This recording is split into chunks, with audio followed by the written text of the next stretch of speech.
Good morning, everyone. Good morning. Good morning sir. Good morning, बच्चों. Good morning. Good morning to everyone. आ जाइए सब.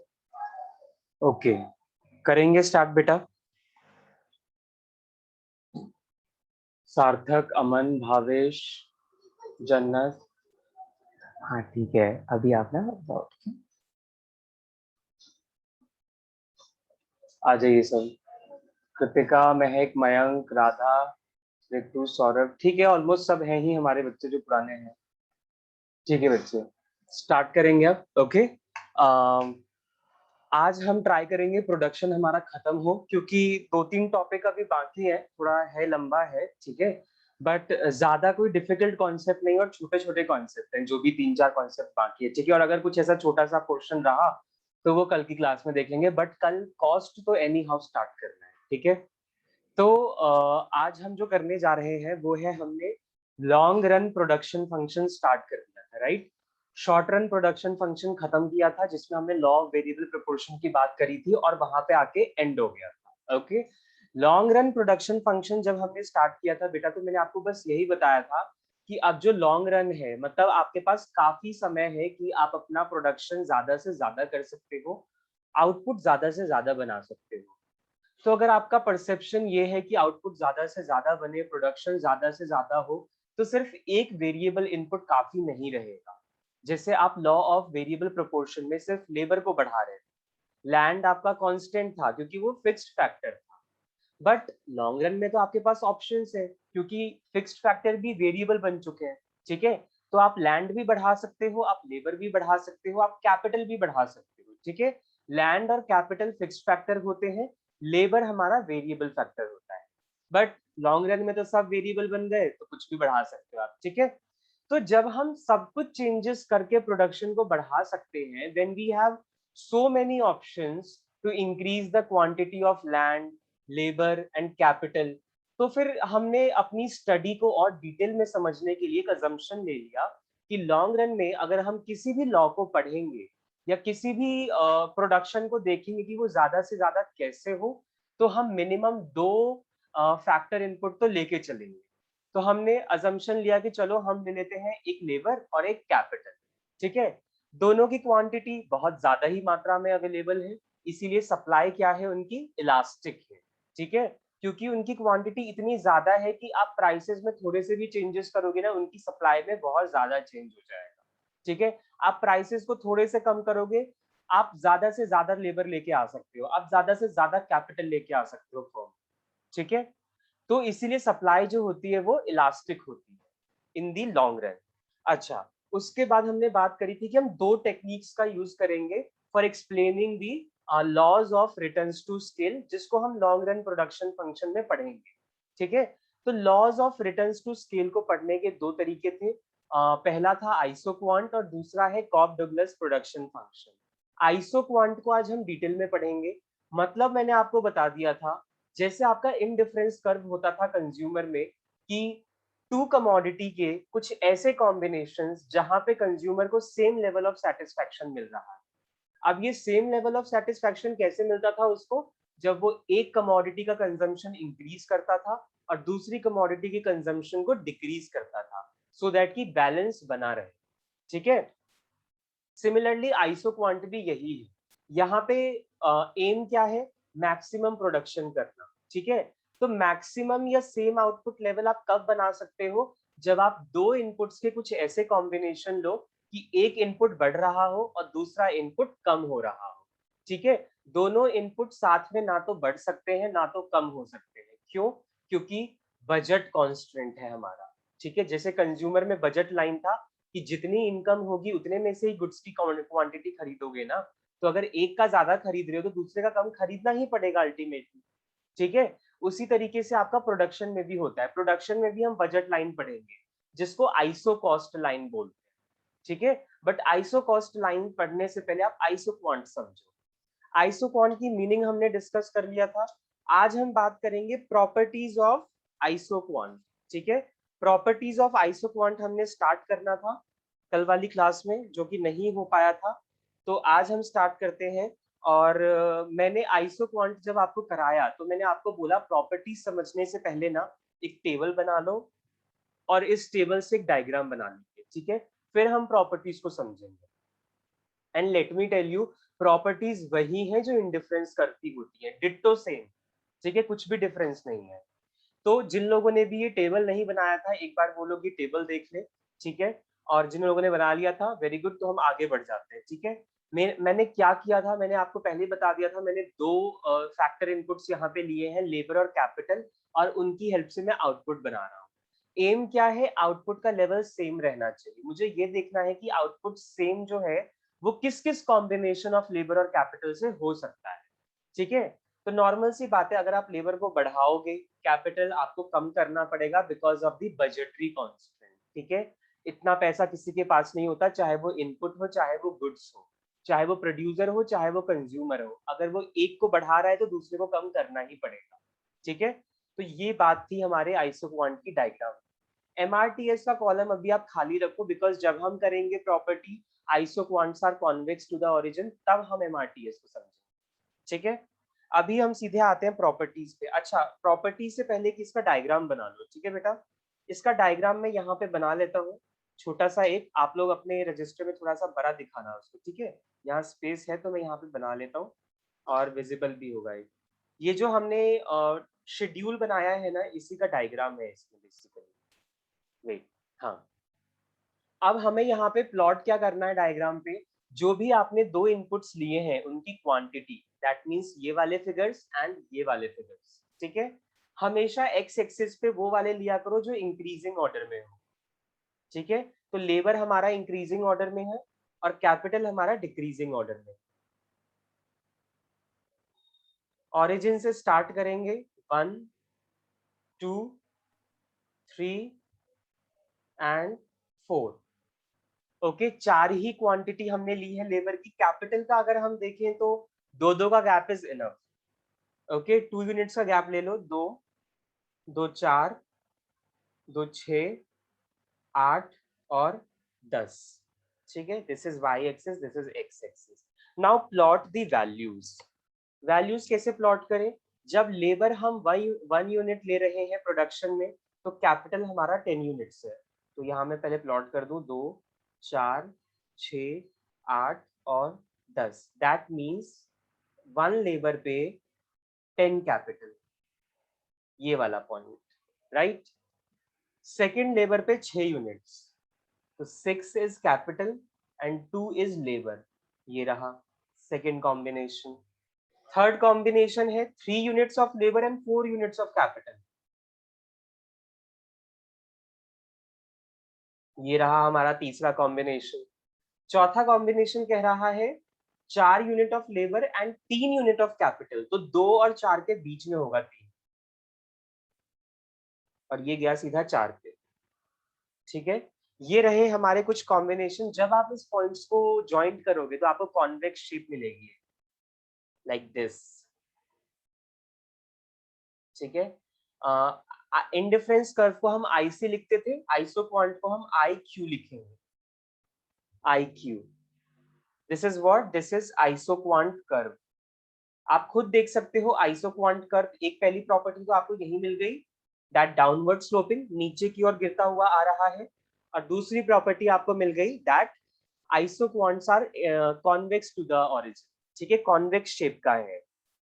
तो पहले इन्हीं दोनों प्रॉपर्टीज को हम डिस्कस करते हैं एक बार। ओके, ये डायग्राम आप बना लो और सीधे आ जाओ property.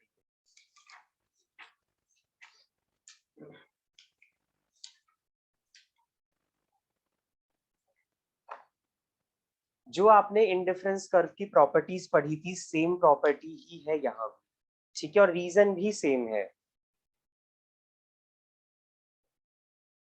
Okay, so our first property is what, isoquants are downward sloping, isoquants are downward sloping।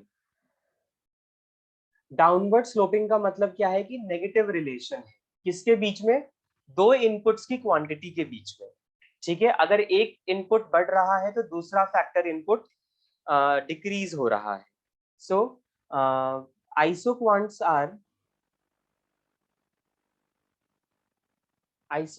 are downward sloping because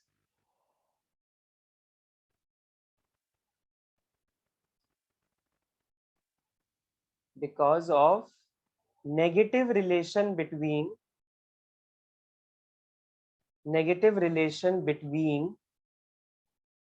the quantity of two factor inputs. दो फैक्टर इनपुट्स के बीच में नेगेटिव रिलेशन है, इसीलिए हमारा जो आइसोक्वांट कर्व है वो downward sloping है. What do you mean by negative relation? Negative relation का मतलब तो यही था, if one is increasing that means other will decrease, और यही तो हो रहा है. more of one input means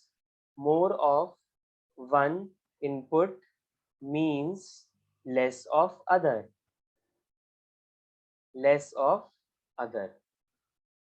So this is the reason behind why isoquants are downward sloping. Second,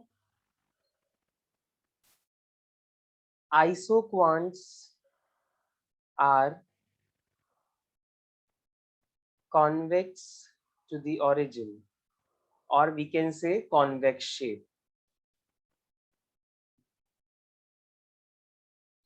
Okay, now why isoquants are convex to the origin? इसका reason जो है वो तो आपको पता ही है, but before that I would like to ask you the question, indifference curve हमारा क्यों कॉन्वेक्स शेप का होता था? Please tell me, indifference curve हमारा क्यों होता था कॉन्वेक्स शेप?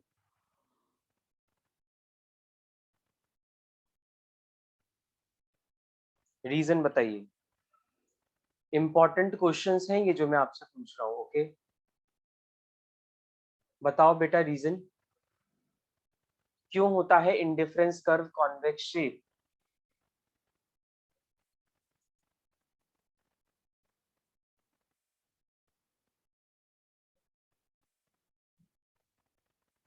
क्या बात है, किसी को नहीं पता?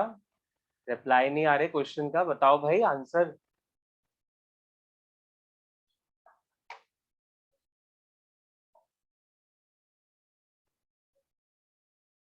इंडिफरेंस कर्व कॉन्वेक्स शेप इसलिए होता था ना, because of the marginal rate of substitution.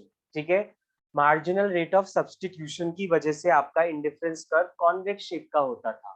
तो सिमिलरली जो आपका आइसोक्वांट कर्व है वो भी आपका कॉन्वेक्स शेप क्यों होगा? Because of the marginal rate of substitution. But यहाँ पे एक वर्ड और ऐड करेंगे, marginal rate of technical substitution. Isoquants are convex to the origin because of diminishing marginal rate of substitution. Let me tell you, यहाँ पे भी जो MRTS है वो भी डिक्रीज ही करेगा. Diminishing marginal rate of technical substitution. Marginal rate of technical substitution.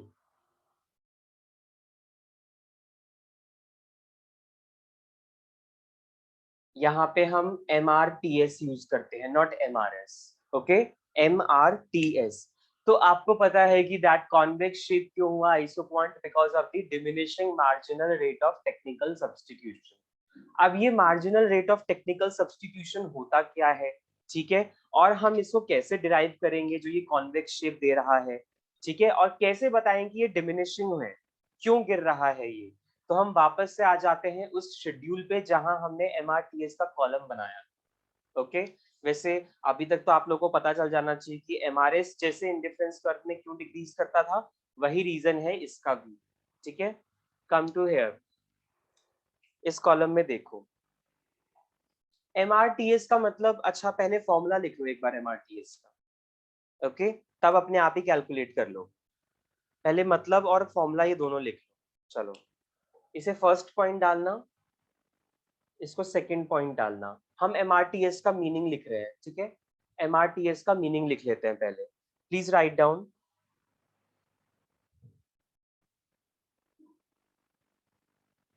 the rate at which the rate at which two inputs two inputs are substituted two inputs are substituted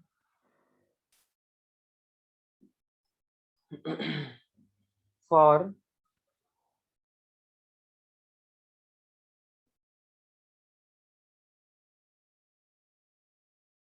each other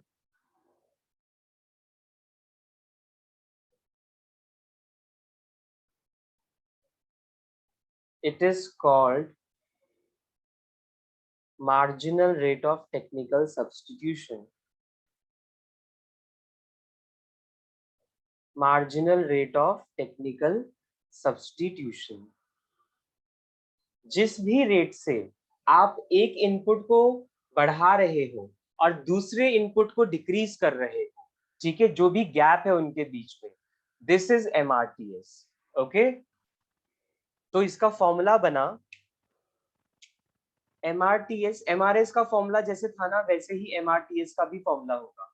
MRTS का भी formula वही होगा, units of sacrificing factor inputs. ऊपर आएगा वो input जो आप sacrifice कर रहे हैं, ठीक है, सैक्रिफाइसिंग फैक्टर इनपुट्स। आप कितने यूनिट सैक्रिफाइस कर रहे हो फैक्टर इनपुट्स के, वो आप ऊपर लिखोगे, divided by units of gaining factor inputs. जो भी फैक्टर इनपुट इंक्रीज हो रहा है या उसमें गेन हो रहा है, वो कितने यूनिट से हो रहा है, वो आप डिनोमिनेटर में लिखोगे। ओके, तो ये बना आपका फॉर्मूला। और हम इसको सिंबॉलिक टर्म्स में क्या क्या बोलते हैं और करके, आप ऐसे भी शॉर्ट में यूज करते हैं ना फॉर्मूला, जैसे MRS का था वैसे MRTS का। यहाँ पे क्या है, सपोज करो आप लेबर को सैक्रिफाइस कर रहे हो और कैपिटल को गेन कर रहे हो, ठीक है। दो हमने फैक्टर इनपुट लिए हैं ना, लेबर और कैपिटल, तो हम MRTS निकाल रहे हैं L और K के बीच में। L stands for labour, K stands for capital. Now suppose आप लेबर को सैक्रिफाइस कर रहे हो, तो delta L will be here and delta K will be here, ठीक है, क्योंकि हम पहले वो लिखते हैं जो सैक्रिफाइस हो रहा है और उसके बाद वो लिखते हैं जो गेन कर रहा है, ठीक है। तो लेबर सैक्रिफाइस कर रहा है तो उसका चेंज ऊपर, और कैपिटल इंक्रीज कर रहा है तो उसका चेंज नीचे। और मान लो इसी की जगह आपका कैपिटल सैक्रिफाइस कर रहा होता और लेबर गेन कर रहा होता, बढ़ रहा होता, तो इसका फॉर्मूला क्या बनता, delta K by delta L। Okay, delta K by delta L। जो भी फैक्टर इनपुट सैक्रिफाइस करे उसके यूनिट्स को आप ऊपर डाल दो, और जो भी फैक्टर इनपुट्स बढ़ रहा हो, गेन कर रहा हो, उसको आप नीचे डाल दो और डिवाइड कर दो, जो भी वैल्यू आएगी it will be MRTS। Okay, simple था ये। अब आते हैं हम सीधा अपने शेड्यूल पे, जहां पे हम कैलकुलेट करेंगे।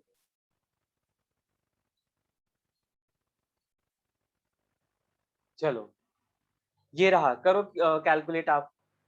अब इसके ऊपर तो कुछ नहीं है और कैपिटल के ऊपर भी कुछ नहीं है, तो पहला खाली जाएगा, ठीक है, बिकॉज हमें नहीं पता इनके ऊपर क्या है, तो हम क्या ही माइनस कर। बट सेकेंड लेबर जो है उसके ऊपर एक लेबर है, तो 2 - 1, यहाँ पे क्या होगा, पहले ये देखो कौन सैक्रिफाइस कर रहा है। यहाँ पे सैक्रिफाइस बेटा कैपिटल कर रहा है और लेबर गेन कर रहा है, ठीक है। तो आप न्यूमरेटर में लिखना कैपिटल के यूनिट्स को। तो नॉर्मल सी बात है, पहले 10 था अब 6 हो गया, तो चेंज जो है वो है 4 यूनिट, ठीक है, एंड डिवाइडेड बाय एक ही यूनिट बढ़ाया है लेबर का, तो 1। तो 4 divide by 1 is 4 is the MRTS। Okay, third ये थर्ड कॉम्बिनेशन पे देखो, सी कॉम्बिनेशन पे 6 पे थे पहले, अब 4 पे आ गए, तो 2 यूनिट्स का सैक्रिफाइस और सिमिलरली 1 यूनिट का गेन, क्योंकि 2 से 3 हो गया लेबर, तो 2 डिवाइड बाय 1 इज 2, राइट। उसके बाद आपका 4 से 3 हो गया कैपिटल, दैट मींस 1 यूनिट का ही सैक्रिफाइस है फॉर 1 यूनिट ऑफ गेन, तो 1 डिवाइड बाय 1 इज 1। आप खुद देख सकते हैं जो आपका वैल्यूज आया है MRTS का वो गिर रहा है, डिमिनिशिंग है, ठीक है। तो यहाँ पे आके हमारा कंडीशन सेटिस्फाई हो रहा है that yes MRTS will decrease and because MRTS decreases that is why isoquants are convex to the origin, ठीक है। और ये हुआ क्यों ऐसे? ये इसलिए हुआ बेटा, डिमिनिशिंग एमआरएस इसलिए होता है एमआरटीएस, क्योंकि क्या होता है ना, जब हम स्टार्टिंग में इसको बढ़ा रहे हैं और इसको कम कर रहे हैं तो वो इंक्रीजिंग रेट से हो रहा है, ठीक है। क्योंकि अभी आपने फ्रेश लेबर स्टार्ट किया है बढ़ाना, तो आप सोचोगे कैपिटल बहुत कम, हम बहुत ज्यादा से ज्यादा सैक्रिफाइस करें और बहुत ही ज्यादा रेट से हम लेबर को बढ़ाएं। पर बेटा जैसे जैसे लेबर को ज्यादा रेट से बढ़ाओगे और कैपिटल को उतना ही ज्यादा सैक्रिफाइस करोगे, लेबर की एफिशिएंसी भी डिक्रीज होगी, ठीक है। और फिर टेंडेंसी क्या हो जाएगी कुछ टाइम के बाद कि लेबर अब कम लगाएं और कैप मतलब थोड़ा लेबर बढ़ाने के लिए कैपिटल को ज्यादा सैक्रिफाइस नहीं करें, ठीक है। क्योंकि लेबर हमें महंगा पड़ रहा है अब, मेन बात ये, और उसकी एफिशिएंसी डिक्रीज हो रही है, तो इसीलिए जो ये सैक्रिफाइसिंग रेट है यहाँ पर गिरता रहता है। ओके, नॉर्मल सी बात है ना, जैसे मैंने आपको बताया था कि एक बर्गर और एक पिज्जा है आपके पास, स्टार्टिंग में आपको बहुत ज्यादा क्रेविंग हो रही है बर्गर खाने की, तो आप ज्यादा से ज्यादा पिज्जा छोड़ रहे हो for maximum number of burgers, ठीक है। बट जैसे बर्गर को कंज्यूम करोगे ज्यादा से ज्यादा, तो यार बर्गर की भी तो एक तुम्हारी लिमिट होगी ना, कि टेस्ट तुम्हारा ऑलमोस्ट अब इसका हो चुका है, तुमने खा लिया है, कंज्यूम कर लिया है, तो अब तुम्हारा मन नहीं है वो कंज्यूम करने का, तो अब तुम पिज्जा को सेक्रीफाइस क्यों करोगे ज्यादा बर्गर के लिए? तुम अब सोचोगे कि यार पिज्जा को थोड़ा बढ़ाते हैं, या अगर चलो बर्गर ही बढ़ाना हुआ तो पिज्जा को सैक्रिफाइस कम करें, ठीक है। एक ही बर्गर बढ़ाएंगे और यहाँ पे पहले अगर 3-4 पिज्जा के हम वो छोड़ रहे थे स्लाइसेस, तो अब एक ही 2 पिज्जा के स्लाइसेस हम छोड़ेंगे, यहाँ पे पिज्जा का कंजम्पशन थोड़ा ज्यादा करेंगे, ठीक है। तो ये टेंडेंसी तो अपने आप ही हो जाती है जब हम एक कमोडिटी को ज्यादा से ज्यादा कंज्यूम करने लगते हैं। सिमिलरली प्रोडक्शन में भी यही होता है, ठीक है। एक ही इनपुट को तुम कंज्यूम करते जाओगे, यूज करते जाओगे प्रोडक्शन के लिए, तो बेटा उसकी भी तो एफिशिएंसी है ना, ठीक है। वो भी तो थक हार जाएगा एक टाइम के बाद, वो भी कॉस्टली पड़ जाएगा तुम्हें फिर एक टाइम के बाद, ठीक है। तो फिर तुम उसको कम सब्सटीट्यूट करोगे दूसरे वाले गुड्स को उसके लिए। ओके, तो this is the reason behind convexity of isoquant. आगे बढ़ते हैं। ये दो प्रॉपर्टी क्लियर है, थम्स अप देंगे एक बार, क्योंकि यही दो प्रॉपर्टी तो है जो ज्यादा पूछते हैं। ओके, फाइन, ठीक है, वेरी गुड, सबको समझ में आ रहा है इसका मतलब। आगे बढ़ते हैं। अवर थर्ड प्रॉपर्टी इज, जैसे इंडिफरेंस कर्व का थर्ड प्रॉपर्टी था, two indifference curve can never intersect each other. Similarly to isoquants, two isoquants can never intersect each other, can never intersect each other। दो isoquant जो होंगे ना, दो isoquant curve, वो कभी भी एक दूसरे को काटेंगे नहीं, जैसे इंडिफरेंस कर्व था, इंडिफरेंस कर्व भी नहीं काटता था, ठीक है। तो इसीलिए आइसोक्वांट भी नहीं काटेगा। रीजन पता है क्या है? रीजन ये है कि क्या लेबर और कैपिटल दोनों का कॉम्बिनेशन, मतलब दोनों की क्वांटिटी एक ही कॉम्बिनेशन पे सेम थोड़ी ना हो सकती है। कि मान लो तुमने 2 लेबर लगाए और 2 कैपिटल ही लगाया, 2 units of capital and 2 units of labour, no, ऐसा कभी नहीं हो सकता। अगर एक ज्यादा होगा तो दूसरा कम होगा ही होगा, दोनों का सेम यूनिट हो ही नहीं सकता। Okay, this is not possible कि हम दोनों को सेम क्वांटिटी में कंज्यूम करें, because another factor is budgetary constraint, ठीक है। इतने पैसे नहीं होते कि तुम दोनों को सेम क्वांटिटी में ले लो और दोनों को इंक्रीज ही करते रहो, एक को इंक्रीज तो दूसरे को डिक्रीज। तो जब दो isoquant curve same level of वो नहीं दिखा सकते कॉम्बिनेशन क्वांटिटी के, तो how can they intersect each other? बिल्कुल नहीं कर सकते वो, जब तक दोनों की वैल्यू सेम नहीं होंगी तब तक वो दोनों कैसे इंटरसेक्ट करेंगे, विच इज नेवर पॉसिबल, ठीक है। और फोर्थ हमारा था जैसे, अच्छा ठीक है राधा, देखो मैंने, आपने जब कॉम्बिनेशन बनाए होंगे लेबर और कैपिटल के, तो कुछ ऐसे थे ना बेटा, 1 units of labour 10 units of capital, 2 units of labour 6 units of capital, कहीं भी ऐसा था 2 units of labour and 2 units of capital, या 3 units of labour and 3 units of capital? एक भी कॉम्बिनेशन आपको ऐसा नहीं मिला जहां पे आप दोनों की फिगर सेम हो, ठीक है। तो जब दोनों की फिगर सेम नहीं होगी ना, तब तक आपका दो इंडिफरेंस कर्व एक दूसरे को नहीं काटेगा, ठीक है। तो यही बात होती है मेनली, जो कि कभी पॉसिबल ही नहीं है, दोनों सेम लेवल नहीं दिखा सकते, एक का ज्यादा तो दूसरे का कम, ठीक है। तो ये रीजन होता है। चौथा है आपका higher isoquants represents higher level of production. जैसे इंडिफरेंस कर्व क्या कहता था, higher indifference curve represents higher level of satisfaction, उसी तरीके से higher isoquants represents higher level of output. Higher isoquants represents higher level of output. जो भी isoquant curve सबसे बड़ा होगा, सबसे हाईएस्ट होगा, ऊंचाई पे होगा, वही सबसे ज्यादा प्रोडक्शन दे रहा होगा। लाइक एक डायग्राम से देखते हैं। Suppose this is labour and this is capital, this is our first isoquant IQ1, और ये जो प्रोडक्शन दे रहा है ये 100 यूनिट्स की दे रहा है, सपोज करो। नॉर्मल सी बात है, जो दूसरा आइसोक्वांट होगा दैट इज IQ2, इसका जो आउटपुट होगा ना वो 100 से तो ज्यादा ही होगा। और खुद भी देख सकते हो आप, ये कॉम्बिनेशन आपको यहीं तक बने, पर ये कॉम्बिनेशन तो ज्यादा हो रहा है, आगे तक जा रहा है, आप खुद देख सकते हो, पहले आप यहीं तक थे बट अब आप यहाँ तक हो, यहाँ तक, सॉरी, ठीक है, ओके। तो आपने खुद देखा कि जो आइसोक्वांट सबसे ऊंचा होगा, हाईएस्ट होगा, वो ज्यादा नंबर ऑफ यूनिट्स प्रोड्यूस कर रहा होगा, ठीक है, जैसे इंडिफरेंस कर्व होता था।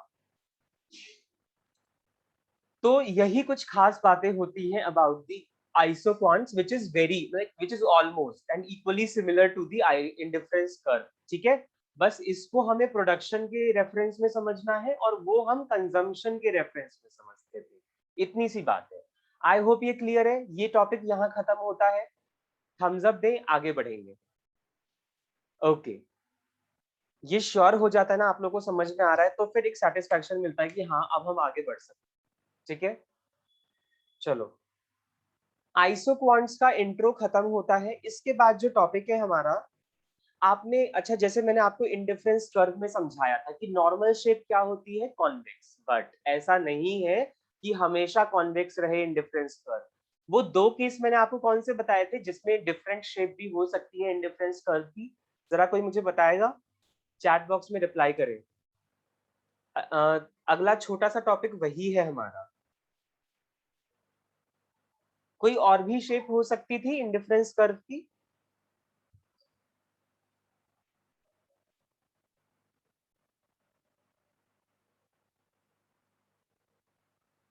मैंने लिखवाया था वो,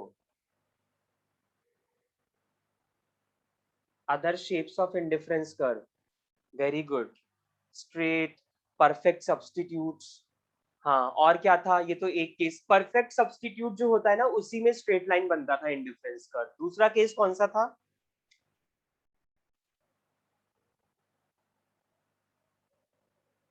very good, very good Aryan, perfect substitutes and perfect complements. तो यहाँ भी वही है, और शेप भी सेम है, कुछ भी बदलाव नहीं है, ठीक है। Perfect substitutes and perfect complements. बेटा आपका एमआरएस जो है प्रोडक्शन में या कंजम्पशन में डिक्लाइन क्यों करता है? क्योंकि दो फैक्टर इनपुट या दो कमोडिटी जो है ना वो आपके इम्परफेक्ट सब्स्टिट्यूट्स है। आप ऐसा नहीं कर सकते कि आप लाइफ लॉन्ग आप एक कमोडिटी को सब्स्टिट्यूट करते रहोगे दूसरे के लिए, नहीं। दोनों के टेस्ट अलग हैं, दोनों से मिलने वाला सेटिस्फैक्शन डिफरेंट है। तो एक टाइम तक आप कंज्यूम कर सकते हो इसके बदले इसको, बट वो टाइम अगर खत्म हो गया ना, जब आपका सेटिस्फैक्शन पीक पे पहुंच गया, आप सब्स्टिट्यूट करना बंद कर दोगे या कम कर दोगे। इसी वजह से आपका एमआरएस डिक्लाइन करता है। तुम कितने दिन तक वीट कंज्यूम करते रहोगे ये बताओ? तुम्हें एक टाइम के बाद ऐसा ही होगा ना कि यार वीट बहुत कंज्यूम किया, 2-3 महीने से रोटी रोटी खा रहे यार, चावल का भी मन करेगा थोड़ा सा। तो ये तो हमने कंजम्पशन में समझा था। सिमिलरली प्रोडक्शन में क्या होता है, लेबर और कैपिटल जो है, हाँ ये फैक्टर इनपुट्स हैं, बट ये परफेक्ट सब्स्टिट्यूट्स नहीं है। तुम ऐसा नहीं कर सकते कि हमेशा लेबर से ही प्रोडक्शन करते रहो या हमेशा कैपिटल से ही प्रोडक्शन करते रहो। तुम्हें दोनों का ऑप्टिमम कॉम्बिनेशन लेना पड़ेगा। और अगर एक को बढ़ा रहे हो तो बेटा वो एक का बढ़ना ना एक लाइफ टाइम तक तो नहीं रहेगा, एक लिमिटेड टाइम तक रह पाएगा। ठीक है, जब उसका पीक पॉइंट आ जाएगा, जब उसका ऑप्टिमम पॉइंट आ जाएगा तो वो डिक्लाइन होने लगेगा। वो बोलेगा आप मेरे को यूज कम करो और जो जिसको तुम सैक्रिफाइस कर रहे थे उसको ज्यादा यूज करो। ठीक है, तो इसीलिए जो हमारे टू फैक्टर इनपुट्स होते हैं ना वो इम्परफेक्ट सब्स्टिट्यूट्स होते हैं ऊपर वाले केस में। बट मान लो अगर फैक्टर इनपुट्स आपके परफेक्ट सब्स्टिट्यूट्स हो जाए या परफेक्ट कॉम्प्लीमेंट्स हो जाए।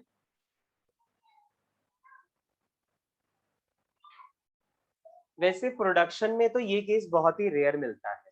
ऐसा कोई फैक्टर इनपुट है नहीं जो परफेक्ट सब्स्टिट्यूट हो। ठीक है, कि आप एक के ही हेल्प से प्रोडक्शन कर रहे हो और दूसरे की जरूरत ही नहीं है आपको, उसको आप सब्स्टिट्यूट करते जा रहे हो लाइफ टाइम के लिए। कंजम्पशन में होता भी है बट प्रोडक्शन में तो नहीं। तो मेन बात आता है शेप, शेप ऑफ द आइसोक्वांट्स। तो जैसे हमारा इंडिफरेंस कर्व में परफेक्ट सब्स्टिट्यूट्स में स्ट्रेट लाइन होता था इंडिफरेंस कर्व, यहाँ भी आइसोक्वांट जो है वो स्ट्रेट लाइन होगा। ध्यान रखना है, यहाँ पे नोट कर लें, isoquant will be straight line. आपसे बस इतनी बात पूछेगा शेप, आपको या तो शेप दे देगा और गुड्स पूछ लेगा या तो गुड्स दे देगा और शेप पूछ लेगा। Isoquant line will be straight line.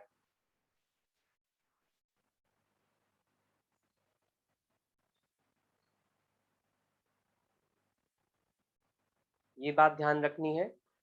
और एक मिनट, और दूसरा फॉर्म है आपका परफेक्ट कॉम्प्लीमेंट्स का। Please tell me perfect complements के केस में इंडिफरेंस कर्व का शेप क्या होता था, बताइए। परफेक्ट कॉम्प्लीमेंट्स के केस में, very good Aryan, L shape, yes, L shape का होता था। सिमिलरली यहाँ भी जो आइसोक्वांट है ना IQ2 IQ1, it will be L shape. Okay, बस इतनी सी बात है जो आपको ध्यान रखनी है।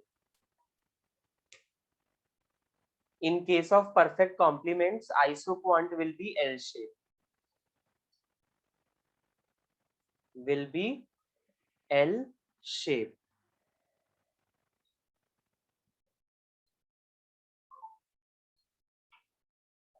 yes, इसको नोट करें। अब हम आएंगे अपने इंपॉर्टेंट लॉ पे। जैसे शॉर्ट रन में लॉ ऑफ वेरिएबल प्रोपोर्शन था, लॉन्ग रन में law of returns to scale आएगा। ठीक है,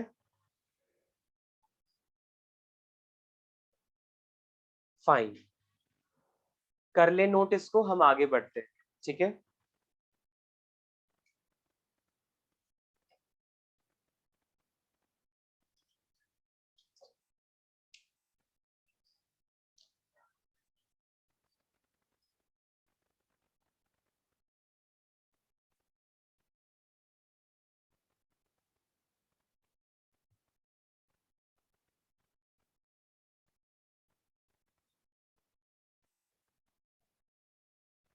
हेडिंग डालेंगे laws of returns to scale, laws of returns to scale. ये लॉन्ग रन फेनोमेना है, ध्यान रखना है, ये मैं लिख देता हूं यहाँ पे। Laws of returns to scale जो है वो लॉन्ग रन फेनोमेना है और लॉ ऑफ वेरिएबल प्रोपोर्शन जो था वो शॉर्ट रन फेनोमेना था। कभी कभी तो बेसिक क्वेश्चन यही पूछ लेता है कि लॉ ऑफ वेरिएबल प्रोपोर्शन कौन से रन में ऑपरेट करता है, या law of returns to scale कौन से फेनोमेना है, लॉन्ग रन, शॉर्ट रन। चलिए अब हम बात करते हैं laws of returns to scale होता क्या है। बहुत छोटी सी बात है, सिंपल सी बात है। लॉ ऑफ वेरिएबल प्रोपोर्शन में क्या था, क्योंकि कुछ फैक्टर फिक्स्ड थे और कुछ फैक्टर वेरिएबल थे। फिक्स्ड फैक्टर कांस्टेंट रहते थे और वेरिएबल फैक्टर बदलते थे। तो सिर्फ एक फैक्टर की हेल्प से जब आप लोग प्रोडक्शन कर रहे थे तो उसका बिहेवियर आप अपने प्रोडक्शन पे देख रहे थे कि मेरा प्रोडक्ट इस तरीके से चेंज हो रहा है कि स्टार्टिंग में इंक्रीजिंग रिटर्न्स मिल रहे हैं, फिर डिक्रीजिंग रिटर्न्स मिल रहा है और फिर नेगेटिव रिटर्न्स मिल रहा है। इसमें भी सेम यही होता है। डिफरेंस बस इतना सा है कि आप आपके पास जो फैक्टर्स हैं वो दो है, एक तो है नहीं, दो है, लेबर और कैपिटल। तो आप लेबर और कैपिटल को ज्यादा से ज्यादा लगा रहे हो तो आपका प्रोडक्शन नहीं बदला, पूरा का पूरा स्केल ऑफ ऑपरेशन ही बदल गया। स्केल ऑफ ऑपरेशन बदलने की मतलब है कि आप तो इतना ज्यादा प्रोडक्शन करने लग गए कि मान लो आप दो चार कमोडिटी बना रहे थे, तो पहले सपोज करो आप एक का ज्यादा कर रहे थे, दूसरे का कम कर रहे थे, अब तो जितने भी गुड्स आप प्रोड्यूस कर रहे हो ना, सबका ज्यादा से ज्यादा ही बन रहा है। ठीक है, बट ये हमेशा नहीं रहेगा। फिर वही बात है कि इंक्रीजिंग रिटर्न्स होगा, बट ये हमेशा नहीं रहेगा, क्योंकि स्केल ऑफ ऑपरेशंस जो है वो लंबे टाइम तक नहीं चल पाएगी ना। जैसे जैसे आप यूज करोगे फैक्टर इनपुट्स को, भाई उनकी भी एफिशिएंसी है। ठीक है, इनिशियली तो वो आपको बहुत अच्छा रिटर्न देंगे, फिर आपके पास आ जाएगा second phase constant returns to scale, and third phase इसमें आ जाएगा आपका डिमिनिशिंग रिटर्न्स टू स्केल। ठीक है, तो वहां हम रिटर्न्स टू फैक्टर की बात करते थे, बट यहाँ हम रिटर्न्स टू स्केल की बात कर रहे हैं। स्केल और फैक्टर में इतना सा डिफरेंस होता है कि फैक्टर जो है ना वो कुछ ही क्वांटिटी पे इफेक्ट डालता है, बट स्केल जो है ना वो तो पूरा का पूरा ऑपरेशन ही बदल देगा। मतलब तुम इतना ज्यादा प्रोडक्शन कर रहे हो कि तुम्हारा स्केल जो है ना, दैट मीन्स पता नहीं कहाँ पहुंच चुका है ऑपरेशंस का। ठीक है, इतना ज्यादा प्रोडक्शन हो रहा है, सोचो। तो इसका मतलब पहले लिखेंगे हम, what is law of variable, laws of returns to scale. तो इसमें मीनिंग लिखो बेटा, the laws of returns to scale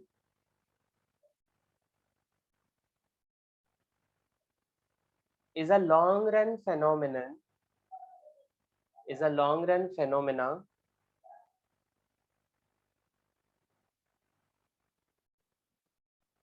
when a firm, when a firm changes the quantity of, changes the quantity of all inputs, all inputs मतलब labour and capital. ठीक है, इन the long run,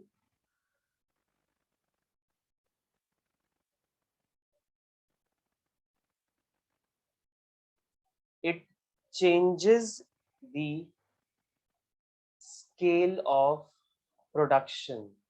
तो बेटा जब आप long run में ना अपने वेरिएबल इनपुट्स को, जो कि आपके लेबर और कैपिटल हैं, अगर आप उनको बढ़ाते हो तो बेटा आपका जो स्केल ऑफ ऑपरेशन है ना वो पूरा का पूरा बदल जाएगा। ठीक है, डोंट नो तुम कहाँ ही पहुंच जाओगे। इट्स लाइक कि आपको इतना ज्यादा प्रॉफिट मिलेगा, इतना ज्यादा रिटर्न मिलेगा ना, this is called scale of operations. और ये लॉन्ग रन में होता है क्योंकि ऑप्शंस बहुत सारे हैं ना, लेबर है, कैपिटल है, लैंड बढ़ा सकते हैं। सोचो हम कितने सारे फैक्टर इनपुट्स चेंज कर सकते हैं। सेकंड पॉइंट डालिए, returns to scale refers to the change in output, change in output when all the factor inputs, when all the factor inputs are changed simultaneously, are changed simultaneously in the same proportion in the long run, in the same proportions in long run। Yes, तो हमने क्या लिखा, इसका मतलब that returns to scale refers to the change in output. तो returns to scale आपको क्या बताएगा कि आपके आउटपुट में कितना बदलाव हुआ, कब, जब all the factor inputs are changed simultaneously in the same proportion in the long run. जब आपने सारे फैक्टर इनपुट्स को साथ में ही सेम प्रोपोर्शन में चेंज कर दिया। सेम प्रोपोर्शन मीन सपोज करो आप इतने ज्यादा प्रोडक्शन इनपुट्स लगाने लग गए कि आप बहुत ही ज्यादा इन तरीके से लेबर को लगा रहे हो, बहुत ही ज्यादा क्वांटिटी में आप कैपिटल को भी लगा रहे हो प्रोडक्शन में, तो दोनों का आप इंक्रीमेंट ऑर्डर में यूज कर रहे हो। ठीक है, तो this is called increasing scale of productions. ये होता है जब आप लेबर और कैपिटल को बढ़ाने लगते हो ना, तो आपका जो इन रिटर्न है स्टार्टिंग में बहुत ज्यादा मिलता है आपको। ठीक है, तो इसी वजह से ना हमारे रिटर्न्स टू स्केल में भी ना 3 फेज होंगे। ठीक है, वो नोट करना है बेटा।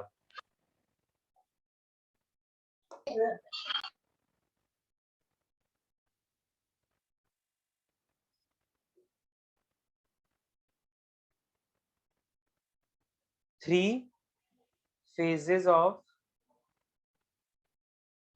laws of returns to scale। जैसे लॉ ऑफ वेरिएबल प्रोपोर्शन में भी 3 फेजेस थे, यहां भी 3 फेजेस होंगे बट थोड़े से डिफरेंट हो।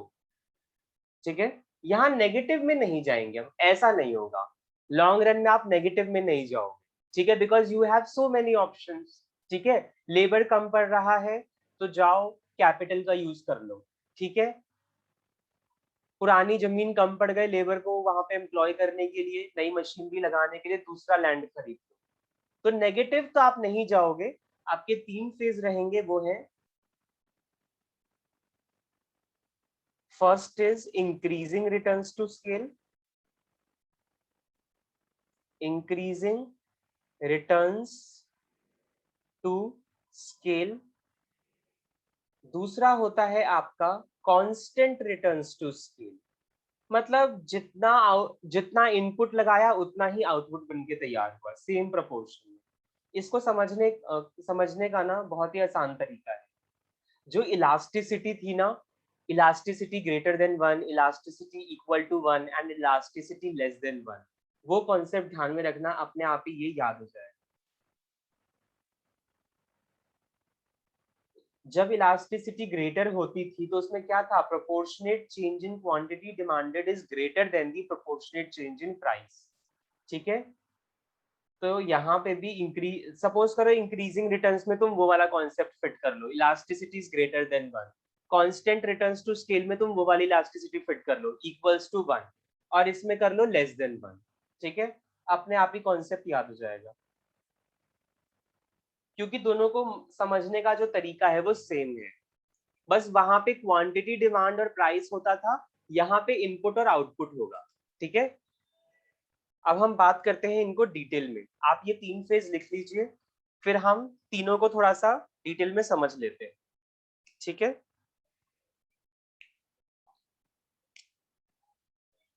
आपको एमसीक्यू में क्या पूछेगा वही मतलब यहाँ पे लिखना है।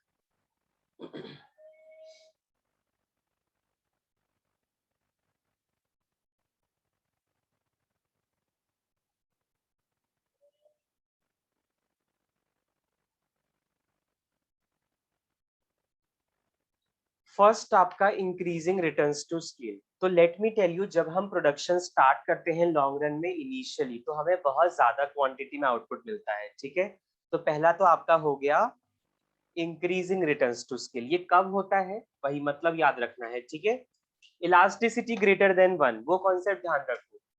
ठीक है, निमोनिक्स यूज करो यहाँ पे।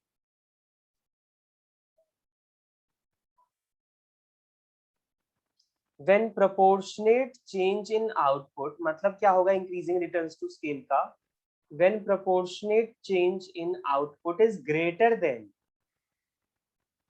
is greater than the proportionate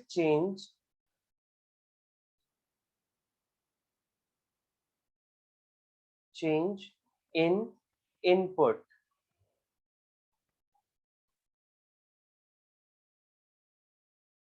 it will be the case of increasing returns to scale. बेटा इंक्रीजिंग के लिए मैं ये एरो लगा रहा हूँ, अपवर्ड एरो। ठीक है, इसका मतलब है बढ़ना है, increasing returns to scale.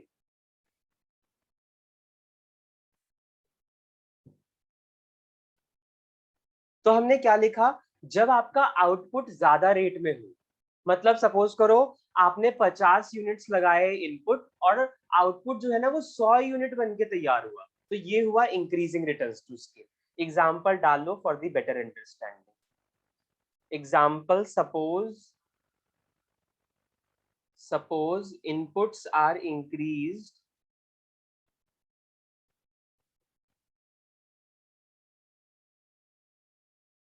by 50% and output increases by 100%, and output increases by 100%, then it will be increasing returns to scale. ठीक है, तो जब आपने सिर्फ 50% बढ़ाए अपने इनपुट को, आपने लेबर और कैपिटल के सिर्फ 50% इंक्रीज किया यूनिट्स, ठीक है, तो आपका जो आउटपुट है ना वो 100% बढ़ गया। ये इलास्टिसिटी जैसा ही है, जैसे क्वांटिटी डिमांड 100% से बदल गई बट प्राइस सिर्फ 50% से चेंज हुआ, तो वो highly elastic.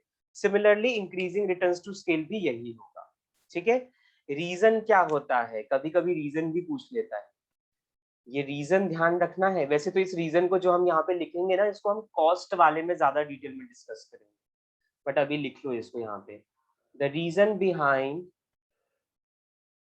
increasing returns to scale are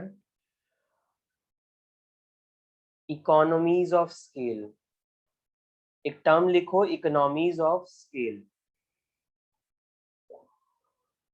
economies of scale की वजह से हमारा ये इंक्रीजिंग रिटर्न्स होता है। इकोनॉमीज ऑफ स्केल का मतलब क्या होता है वो भी लिख लेते हैं।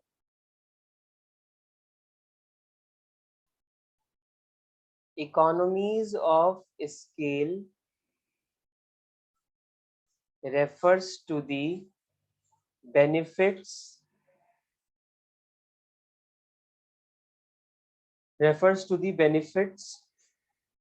received by producing large quantity। Initially जब फर्म ऑपरेट करना स्टार्ट करती है ना और ज्यादा से ज्यादा क्वांटिटी बनानी शुरू करती है, तो उसको इकोनॉमीज ऑफ स्केल मिलता है। इकोनॉमीज ऑफ स्केल मतलब ये समझो, इनिशियली में ज्यादा प्रोडक्शन करने के बेनिफिट्स। तो इनिशियल में ज्यादा प्रोडक्शन करने के बेनिफिट्स क्या होते हैं, वो हमने लॉ ऑफ वेरिएबल प्रोपोर्शन के इंक्रीजिंग फेज के रीजन समझे थे। क्या होता है, एफिशिएंसी बढ़ती है वेरिएबल फैक्टर की, फिक्स्ड फैक्टर को अच्छे से यूटिलाइज कर पाते हैं। ठीक है, यही रीजन है इसके इकोनॉमीज ऑफ स्केल के। कॉस्ट कम आती है क्योंकि नया नया मशीन है, नए नए लेबर हैं। ठीक है, अभी कम पैसे पे भी काम कर लेंगे, अभी मशीन रिपेयर्स नहीं मांगेगी, तो कॉस्ट कम आएगा और प्रोडक्शन ज्यादा होगा। तो इसीलिए स्टार्टिंग में आपको इंक्रीजिंग रिटर्न्स मिलता है because of economies of scale. Second phase की बात करें, constant returns to scale.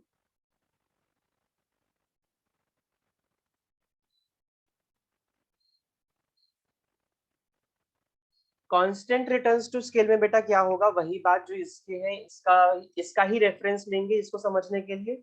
First point में क्या लिखेंगे, दैट यहाँ पे proportionate change in output will be equal to the proportionate change in input. ये चीज आपको लिखना है यहाँ पे। Proportionate change in output is equals to the proportionate change in input. जितना तुमने इनपुट को बदला, आउटपुट भी उतना ही बदला।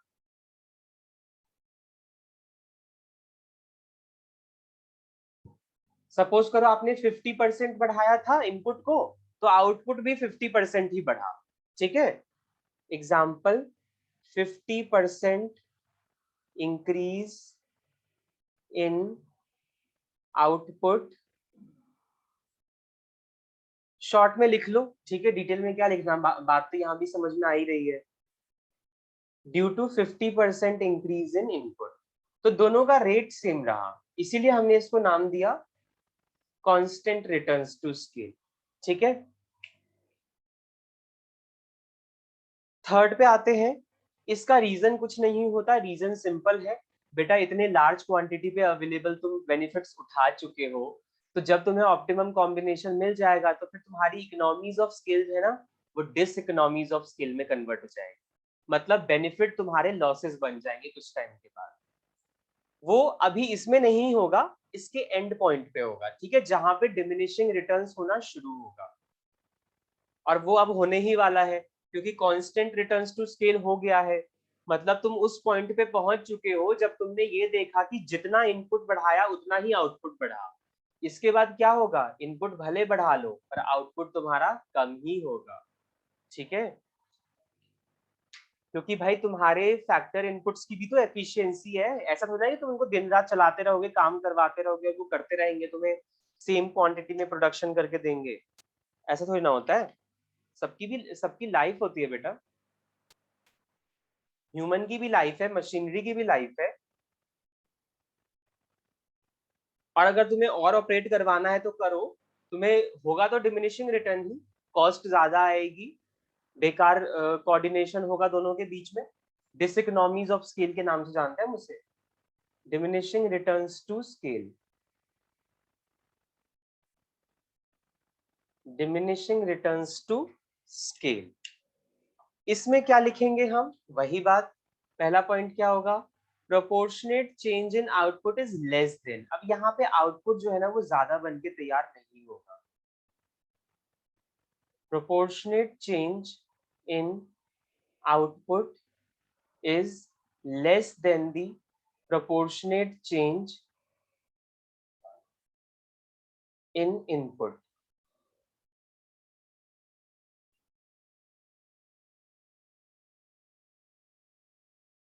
सेकेंड रीजन, सपोज करो आपने आपका जो ये, हाँ, आपने ना 50% इनपुट बढ़ाए, 50% इंक्रीज इन इनपुट, बट इसकी वजह से आपका जो आउटपुट है, okay, this was increased by only suppose 30%, 30% increase in output.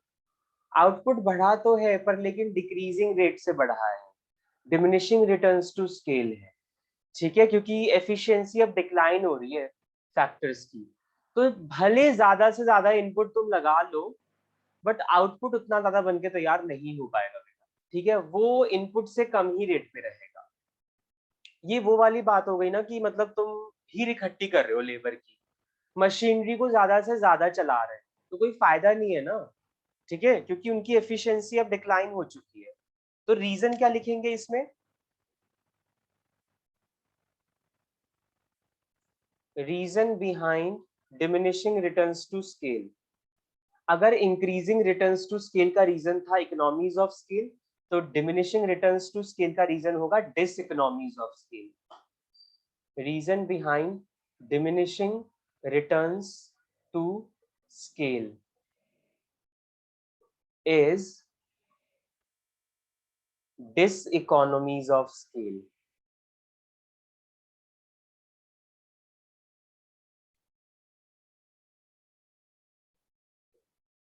डिसइकोनॉमीज of scale मतलब लिख लेते हैं डिसइकोनॉमीज ऑफ स्केल का। अगर इकोनॉमीज ऑफ स्केल बेनिफिट्स है तो डिसइकोनॉमीज ऑफ स्केल लॉसेस है।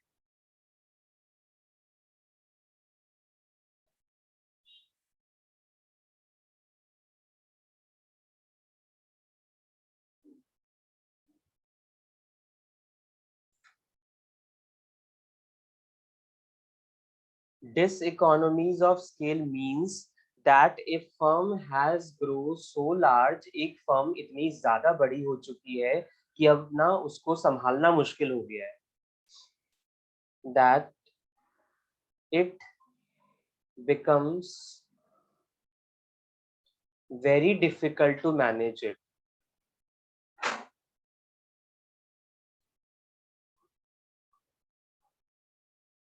उसको मैनेज कर पाना बहुत डिफिकल्ट हो गया बेटा, इतनी बड़ी हो गई है ऑर्गेनाइजेशन, ठीक है। कुछ एग्जांपल्स क्या हो सकते हैं जो आप मैनेज नहीं कर पा रहे हो, वो है डिक्रीज हो गई है efficiency of factor inputs.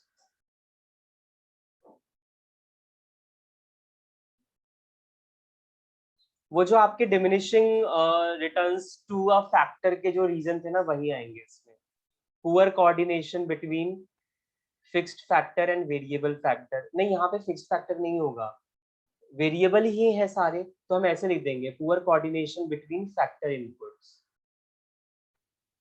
Labour कह रहा है ज्यादा से ज्यादा कैपिटल लगाओ, कैपिटल कह रहा है ज्यादा से ज्यादा लेबर लगाओ। Poor coordination. And what else could be? Mismanagement. Mismanagement भी हो सकता है बेटा, इतने लोग भर लिए हैं, हाँ, ऑर्गेनाइज फॉर्म में चल नहीं रही तुम्हारी ऑर्गेनाइजेशन, प्रॉपर कुछ है ही नहीं। तो ये सारा तुम्हारा क्या है, ये बेनिफिट्स थोड़ी ना है, ये तो तुम्हारे लिए नुकसान है। ठीक है, और ये होता है जब तुम ज्यादा प्रोडक्शन करने लग जाओ, क्योंकि प्रोडक्शन अपने आप ही थोड़ी ना ज्यादा हो रही है, लोगों से हो रही है ज्यादा, तो वो तो जितने लोग इकट्ठा करोगे प्रॉब्लम उतनी ज्यादा आगे भी आएगी। ठीक है, कॉस्ट बढ़ेगी, कॉस्ट भी आप डाल सकते हो, हायर कॉस्ट, ये सब नुकसान ही तो है। तो ये था हमारा laws of returns to scale. अब पेपर में एमसीक्यूज आपसे सिंपल ऐसे ही पूछता है, ये दे देगा आपको, when proportionate change in output is less than the proportionate change in input. ये कौन सा केस होगा? Increasing returns to scale, constant returns to scale, decreasing returns to scale. तो आपको डिक्रीजिंग रिटर्न्स टू स्केल पे टिक करना है। ठीक है, या फिर आपको रीजन दे सकता है कि economies increasing returns to scale क्यों होता है, what would be the reason. तो इकोनॉमीज ऑफ स्केल लिखा होगा तो वो टिक कर देना, और अगर इकोनॉमीज ऑफ स्केल के एग्जांपल लिखे हो, जैसे कि लार्ज स्केल ऑफ प्रोडक्शन, ठीक है, increased efficiency of factor inputs, तो ये सारे रीजन पे गौर करना।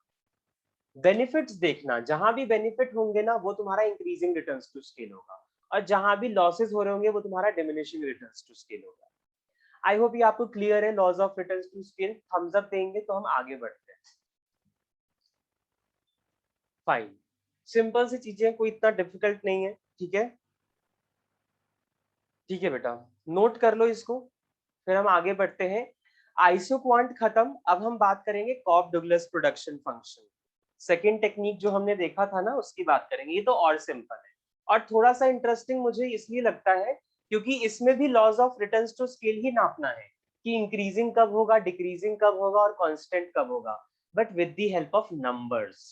ठीक है, नंबर्स की हेल्प से यहाँ पे पता चलेगा, फॉर्मूला है इसका एक, ठीक है, जिससे आप बता सकते हो कि इंक्रीजिंग हुआ, कांस्टेंट हुआ या डिक्रीजिंग हुआ। तो मुझे ये थोड़ा सा इंटरेस्टिंग लगता है, छोटा सा टॉपिक है, कर लेते हैं इसको भी।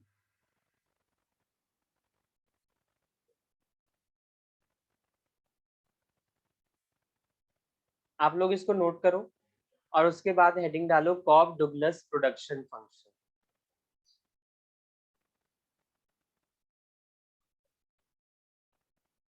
ये भी लॉन्ग रन फेनोमेना है।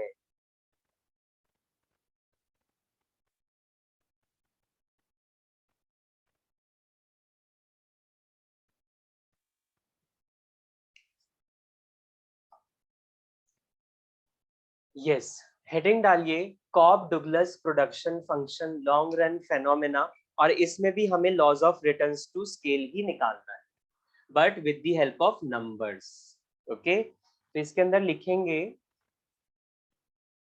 The laws of returns to scale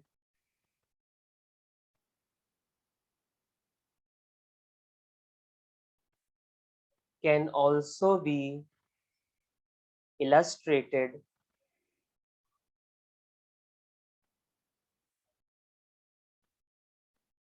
with the help of Cobb-Douglas production function. Cobb-Douglas production function, ये दो इकोनॉमिस्ट थे अमेरिका के, एक थे कॉब एक थे डुगलस, दोनों का पूरा नाम बताता हूँ। उन दोनों का ये फंक्शन दिया हुआ था, इसकी वजह से इसका नाम पड़ा Cobb Douglas production function. So please write down, this is a statistical, ये स्टैटिस्टिकल प्रोडक्शन फंक्शन है, कोई डायग्राम नहीं है इसका, कोई टैबुलर फॉर्म नहीं है इसका, ठीक है, statistical production function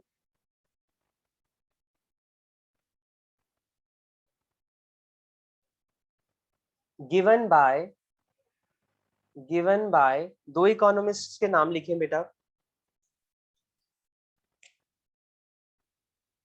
Paul H डुगलस, Paul डुगलस भी बोलते हैं हम इन्हें, एंड सी डब्ल्यू कॉब। ये हैं दो इकोनॉमिस्ट जिन्होंने दिया ये प्रोडक्शन फंक्शन। तो इनके सरनेम का कॉब और इनके सरनेम का डुगलस बन गया कॉब डुगलस प्रोडक्शन फंक्शन। ठीक है, अब इसमें हम ये कैसे पता करें कि increasing returns to scale constant और डिक्रीजिंग कब होगा? तो उसके लिए आपको उन्होंने एक फॉर्मूला दिया, वो ये है कॉब डुगलस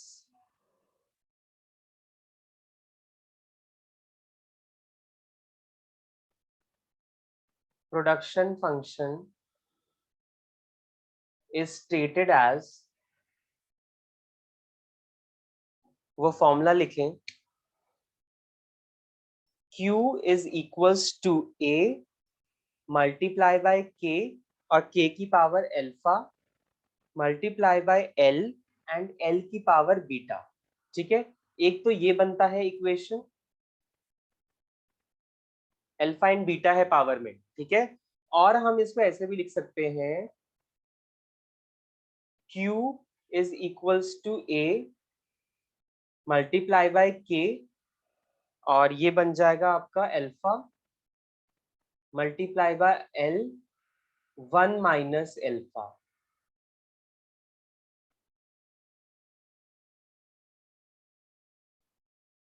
क्यों मैंने यहाँ पे 1 माइनस अल्फा लिखा? आप लोगों को तो पता ही है alpha plus beta is equals to 1 होता है। ठीक है, तो अगर alpha plus beta is equals to 1, तो अगर मुझे इन दोनों में से कोई एक भी दिया होगा ना, तो मैं आराम से वो दूसरा निकाल सकता हूँ। सपोज करो मुझे अल्फा नहीं दे रखा, बीटा दे रखा है, तो alpha will be 1 minus beta, और अगर बीटा नहीं दे रखा तो बीटा का फॉर्मूला हो जाएगा 1 माइनस अल्फा। सिंपल। तो हम कुछ भी लगा सकते हैं। ठीक है, अब यहाँ पे जो हमने ये टर्म लिखा है ना, इसका वो मैं बता दूं यहाँ पे ये है क्या।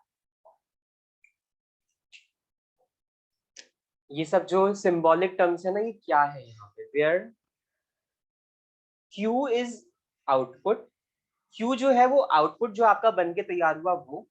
A है आपका पॉजिटिव कांस्टेंट्स। होता है ना कि एक इक्वेशन में जो एक वैल्यू पहले से दे रखी है आपको, स्लोप, स्लोप नहीं इंटरसेप्ट, हाँ इंटरसेप्ट, वो आपको पहले से दे रखा है पॉजिटिव कांस्टेंट। ठीक है, के और उसकी पावर अल्फा का मतलब पता है क्या है? Relative share of capital, relative share of capital in output. के स्टैंड्स फॉर कैपिटल और के की पावर क्या है? अल्फा। तो अल्फा आपको रिप्रेजेंट कर रहा है कि कैपिटल का कितना शेयर है प्रोडक्शन में, कैपिटल ने कितना प्रोडक्शन प्रोसेस में कंट्रीब्यूट किया है। Relative share of capital in output, ये जो सामान बन के तैयार हुआ उसमें कैपिटल का यूज कितना हुआ, तो वो अल्फा बताए। ठीक है, एंड लेबर का पावर क्या है? बीटा।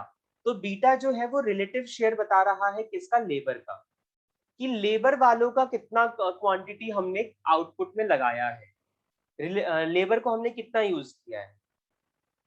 और रिलेटिव वर्ड में इसलिए यूज कर रहा हूं क्योंकि हम कंपेयर कर रहे हैं, labour comparison to capital, capital comparison to labour, relative share of labour in output. ठीक है, ये है इसका मतलब। अब देखो, अब पता है क्या है इसमें आपको, पूरे फंक्शन में ना आपको जो वैल्यू है वो अल्फा और बीटा की दे रखी हो। ठीक है, हाँ वो कंडीशन अभी मैं बता देता हूँ तुम्हें, वो मैं कंडीशन लिखवा दूंगा ना, तो तुम्हें अपने आप ही पता चल जाएगा जब मैं वैल्यूज दूंगा तो।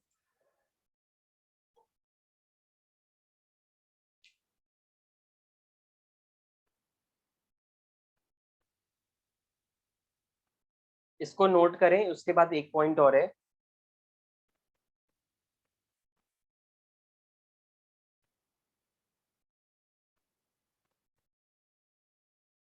यस, तो ये लिखना है आपको, from the above relationship the rules for the laws of returns to scale are as follows. इस तरीके से कुछ आपको फेजेस मिलेंगे, रूल्स मिलेंगे laws of returns to scale. वो रूल कहता है ये, पहली बात, if alpha plus beta is greater than 1, तो आप सपोज करना वो आपका इंक्रीजिंग रिटर्न्स टू स्केल है। ठीक है, इंक्रीजिंग रिटर्न्स टू स्केल। अगर आपका alpha plus beta is equals to 1, तो आप सपोज करना, मान लेना वो कांस्टेंट रिटर्न्स टू स्केल। कभी कभी तो एमसीक्यू में इतना सिंपल भी दे देता है आपको, अल्फा और उसकी वैल्यू, या सपोज करो पूरी इक्वेशन है, इक्वेशन में अल्फा और बीटा की वैल्यू गिवन है, आप दोनों को प्लस करो, अगर वो ग्रेटर देन 1 है तो वो इंक्रीजिंग रिटर्न्स टू स्केल, अगर दोनों को प्लस करने पे आया 1 तो कांस्टेंट, और अगर वो 1 से लेस देन आता है, alpha plus beta is less than 1, then it will be your diminishing returns to scale. Okay, एक मिनट आप लोग ये नोट करो, diminishing returns to scale. Yes, just a minute.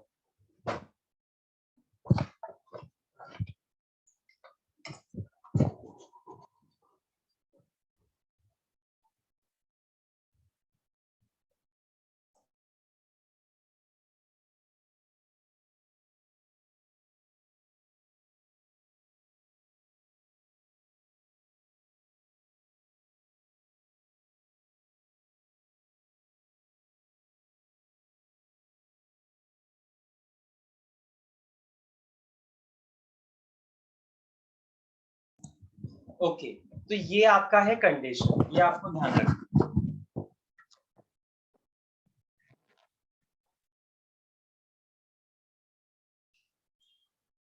चलो, अब मान लो फॉर एग्जाम्पल पे आ जाओ। फॉर एग्जाम्पल यहाँ पे मैं ना एक इक्वेशन लिख के दे रहा हूँ आपको, सपोज कर आपका कॉफ डुगलस प्रोडक्शन फंक्शन का मैं इक्वेशन लिख रहा हूँ, जो है ए के की पावर है 0.40 और एल की पावर है 0.50। प्लीज टेल मी, ये जो फंक्शन दिया है मैंने आपको कॉफ डुगलस का, इसमें कौन सा स्केल अप्लाई हो रहा है, कांस्टेंट, इंक्रीजिंग और डिमिनिशिंग रिटर्न्स टू स्केल? ऐसे ही आ जाएगा एमसीक्यू, आपको ये दे दिया और आपसे पूछ रहा है। राधा कह रही है इंक्रीजिंग, बाकी लोगों का क्या कहना है बेटा?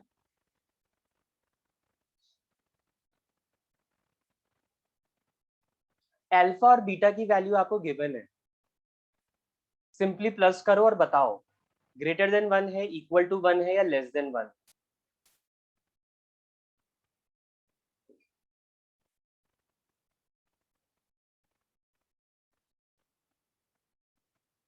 सारे लोग रिस्पॉन्स करें, इतना सिंपल तो क्वेश्चन है, तुम्हें सिर्फ प्लस करना है। हाँ, लेस देन 1 आया है वैल्यू, ठीक है बेटा। जो लोग इंक्रीजिंग रिटर्न्स बोल रहे हैं ना, it is wrong, increasing returns तो है ही नहीं।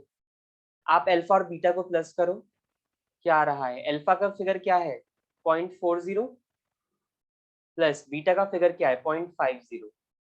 0.540 एंड 0.40 इज 0.90। 0.9 जो होता है ना, ये हमेशा 1 से छोटा ही होगा, 0.9 और 1, ठीक है। तो this is diminishing returns to scale, diminishing returns to scale, ऐसे आएगा अगर ऑप्शन आता है आपके पास तो। आपको ये फंक्शन दे दिया या दोनों का वैल्यू दे दिया? हाँ है, आज है, बीसीआर है। चलो, सिंपल था। जिन लोगों का इंक्रीजिंग, जिन लोग बोला था उनका कंफ्यूजन क्लियर है यहाँ पे, थम्स अप दे एक बार। राधा, कृतिका, इवन आपने भी इंक्रीजिंग बोला था। 0.9 आया है ना वैल्यू बेटा, 0.9 तो 1 से छोटा होता है। चलो, 3 केसेस में आपको दे रहा हूँ अब, सिचुएशन 1, सिचुएशन 2 एंड सिचुएशन 3। आप मुझे बताना कि रिप्लाई करना, सिचुएशन 1 इंक्रीजिंग, सिचुएशन 2 ये, सिचुएशन 3 ऐसे, ठीक है? ठीक है कृतिका। मिस्टेक मत करो, एमसीक्यूज में मिस्टेक के चांसेस नहीं होने चाहिए, ठीक है। एक मिनट यार, कॉल आ रहा है, एक मिनट, जस्ट अ मिनट।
ये लो बेटा, आपके तीन सिचुएशन है और इसको आप करके बताओ, ठीक है। This is 0.40 and 0.75, 0.60 and 0.40 and 0.25 and 0.50, ठीक है। ये कुछ वैल्यूज है, बताओ किस में कौन सा केस एप्लीकेबल।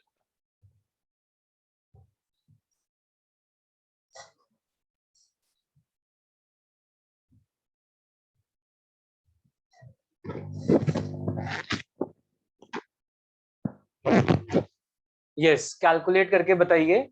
ओके, ठीक है। हाँ, रिस्पॉन्स ना साथ में ही देना अपना, फिर अलग अलग हो जाएगा फिर। ऐसे करके फर्स्ट पे ये, सेकंड पे ये, थर्ड पे ये, ऐसे करके लिखता है।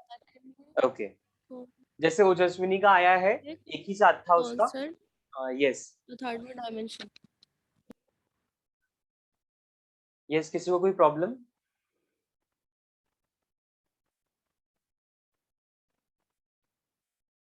सिंपल है ना, ठीक है, सबका ठीक है, फाइन। तो यहाँ पे साफ देखने से ही पता चल रहा है, जो फर्स्ट वाला है वो इंक्रीजिंग है, बिकॉज 0.75 प्लस 0.40 इज 1.15, तो 1 से बड़ा हुआ। सेकेंड वाला is constant return because it is equal to 1, right. Point ये आपका 1 आएगा, पूरा इक्वल टू 1। एंड सेकेंड जो है वो 0.75 आएगा, and 0.75 is less than 1, so it is decreasing returns to scale, fine. तो इस तरीके के क्वेश्चन बनेंगे आपके। यही है आपका कॉब डुगलस प्रोडक्शन फंक्शन, इतनी सी बात, ठीक है। अब एक छोटा सा टॉपिक फटाफट से कर लेते हैं, ठीक है। अब हम एंड पे आ चुके हैं, मतलब इसका बस खत्म होने वाला है। चलो, next topic is production optimisation. Production optimisation,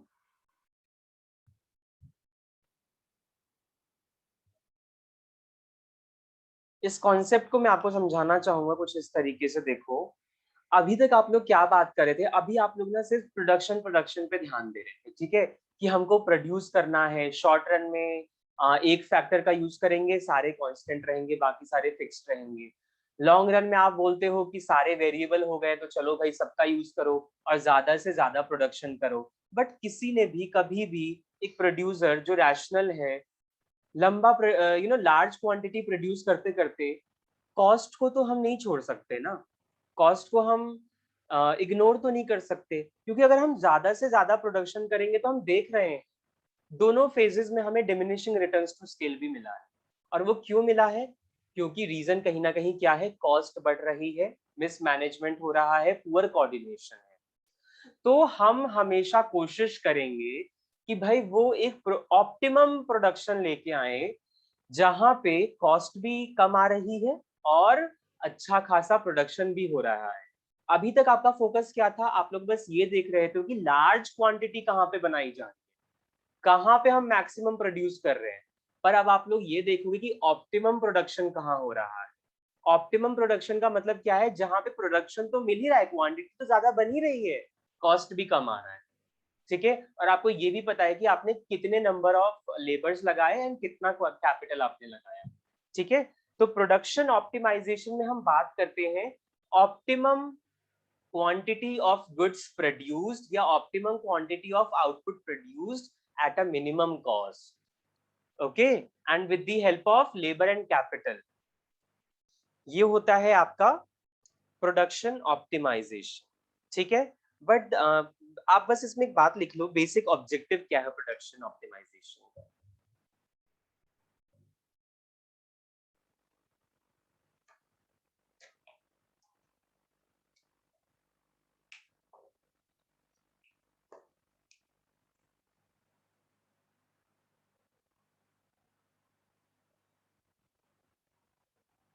the basic objective behind the basic objective behind product optimization,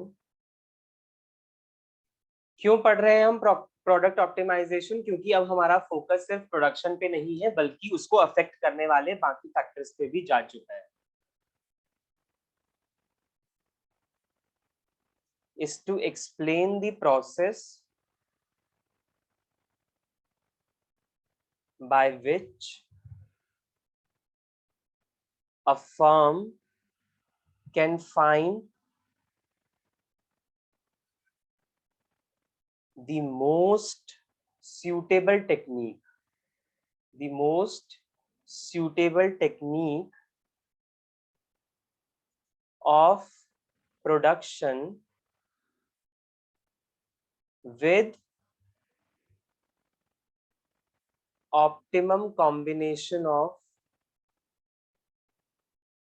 with optimum combination of inputs at a minimum cost। तो अब हम क्या देखना चाह रहे हैं कि प्रोडक्शन तो हम ज्यादा से ज्यादा करें, बट वो पॉइंट देखना चाहते हैं कि कहाँ पे ज्यादा प्रोडक्शन हो रहा है with the help of inputs और कॉस्ट भी कम आ रही है। ठीक है, तो अब हमारा फोकस कहाँ पे आ चुका है? कॉस्ट की तरफ। इसीलिए आइसो क्वांट के बाद अब हमें पढ़ना है iso cost line. Iso cost line को आप समझो जैसे आपने कंज्यूमर में बनाया था बजट लाइन। ठीक है, इसी को हम बोलते हैं equal cost line. Equal cost line, जैसे बजट लाइन समझा था ना आपने, वैसे ही प्रोडक्शन। अब नॉर्मल सी बात है ना बेटा, ऐसा तो है नहीं कि तुम N number of inputs use करते जाओगे, लेबर लगाते जाओगे, कैपिटल लगाते जाओगे। उनको परचेज करने से पहले, उनको प्रोडक्शन में लगाने से पहले तुम ये भी तो देखोगे किस प्राइस पे वो अवेलेबल है, क्या कॉस्ट इनकर करनी पड़ रही है इन कॉम्बिनेशंस को यूज करने की। जैसे बजट लाइन में करते थे ना कि इस गुड्स को खरीदने के लिए कितनी इनकम है, कॉस्ट उसी के इक्वल होना चाहिए, कम होना चाहिए, कॉस्ट कभी भी ज्यादा नहीं होना चाहिए इनकम के, क्योंकि विच इज नॉट पॉसिबल, कैसे खरीद पाओगे तुम इनकम से ज्यादा सामान। तो वैसे ही आइसो कॉस्ट भी है कि कितना कॉस्ट मैं इनकर कर रहा हूँ दो इनपुट्स को खरीदने में, इतने ही है पैसे हैं मेरे पास प्रोडक्शन के, तो इतनी ही क्वांटिटी में ले सकता हूँ लेबर और कैपिटल। ओके, तो इसके अंदर लिखेंगे, फटाफट से लास्ट टॉपिक है, हाँ। Iso cost line is a budget line of producer which budget line तो आपका कंज्यूमर का था, आइसो कॉस्ट लाइन किसका बजट लाइन है? प्रोड्यूसर का। which shows the various alternative। बस ये 5 मिनट का टॉपिक है बेटा, खत्म बस, ठीक है, चैप्टर भी ऑलमोस्ट खत्म। Alternative combinations. आप लोगों को बजट लाइन बनाना तो याद ही है, वैसे ही तो बनाना है हमें। मैं आपको कॉस्ट दे दूंगा, मतलब पैसे दे दूंगा कि तुम्हारे पास इतने पैसे हैं। बस इतना, हाँ ठीक है, लास्ट टॉपिक है, ऐसे छोड़ना नहीं चाहिए इसे बीच में। फिर 10 मिनट का गैप लेके ना, फिर हम ऑलमोस्ट 12:10 पे स्टार्ट कर लेंगे VCR। ठीक है, okay. Which a firm can buy with given expenditure। कितना खर्चा कर सकता है एक फर्म दो इनपुट्स को खरीदने के लिए।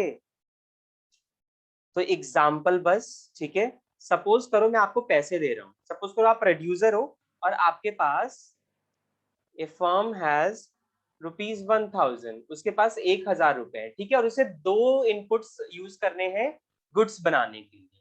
तो पहला इनपुट जो है ना वो है लेबर और दूसरा इनपुट है कैपिटल। और उनका प्राइसेस मैं आपको दे रहा हूँ, price of labour which is PL, ठीक है। PL का प्राइस है ₹10 और प्राइस ऑफ कैपिटल है, प्राइस ऑफ कैपिटल है PK। PK, हाँ, प्राइस ऑफ कैपिटल ₹20। फॉर्मूला जो आप कॉम्बिनेशन बनाओगे वो कुछ ऐसा होगा, आपका कॉस्ट हमेशा इक्वल होगा जो भी क्वांटिटी आप लेबर की खरीद रहे हो into price of labour plus quantity of capital into price of quantity. यही तो था बजट लाइन का भी equation, money income should be equal to the value of one good plus value of second good. तो ये भी तो वही है, cost is equal to value of one input and the value of another input, ठीक है। इसका use करो और फटाफट से कॉम्बिनेशन बना लो, बस कॉम्बिनेशन बना के खत्म। कॉम्बिनेशन बनाना तो सिंपल है, तुम खुद भी ट्राई कर सकते हो।